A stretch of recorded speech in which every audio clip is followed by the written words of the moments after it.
Praise the lord. దేవునికి మహిమ కలుగును గాక. ఈ ఉదయము దేవుని మాట కొరకు ఎదురు చూస్తున్న మీ అందరికీ కూడా నా శుభాలు తెలియచేస్తూ ఉన్నాను. ఈ ఉదయము దేవుని వాక్యము చదువుదాం. మత్తయి సువార్త 6వ అధ్యాయము 32వ వచనము. ఇవన్నీ మీకు కావాలనని మీ పరలోకపు తండ్రికి తెలియను, కాబట్టి మీరు ఆయన రాజ్యమును నీతిని మొదట వెతుకుడి, అప్పుడు అవన్నీ మీకు అనుగ్రహింపబడును. దేవునికి మహిమ కలుగును గాక. దేవుని వాక్యం సెలవిస్తున్న మాట ఏంటో తెలుసా?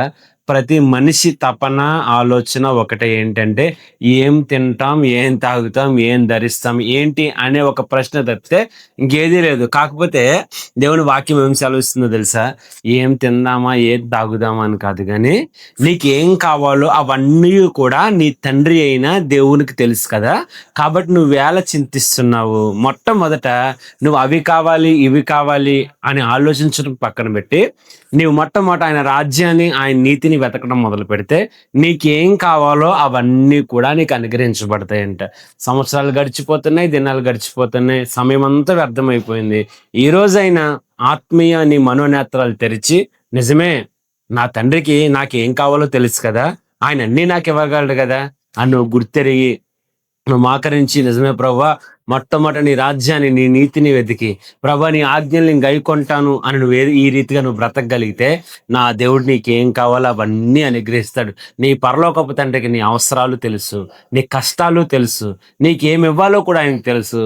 అందుకే నువ్వు అన్నిటి మీద ధ్యాస పక్కన పెట్టి నువ్వు దేవుని మీద ధ్యాస పెట్టు, ప్రార్థించడం మొదలుపెట్టు. నా దేవుడే భేకరమైన ఘనమైన కార్యాలు నీకు చేసి నీకేం కావాలో అవన్నీ కూడా సమపాలలో సక్రమంగా సరైన సమయానికి నా దేవుడి ఉదయం మీకు అనుగ్రహించబోతున్నాడు. ఆమేన్. ప్రార్థన చేద్దాం. దేవానికి వందనాలు. ఎంతమంది అయితే ఇంకా లోకం మీద, లోకాస్తుల మీద ఉన్నారో ప్రభువా, వారిని మీరు విడిపించి, ఇదిగో ప్రభువా, నిన్ను నీ రాజ్యాన్ని వెతికేటట్లుగా చేసి, వారికి కావాల్సిన ప్రతి అక్కర్లు, అవసరాలు, ప్రతి సమయానికి, ప్రతి సందర్భానికి ఏది అవసరం అన్నీ మీరు సమకూర్చి దీవించి బ్లెస్ చేయమని యేసు నామమున అడుగుచున్నాము తండ్రి. ఆమేన్, ఆమేన్.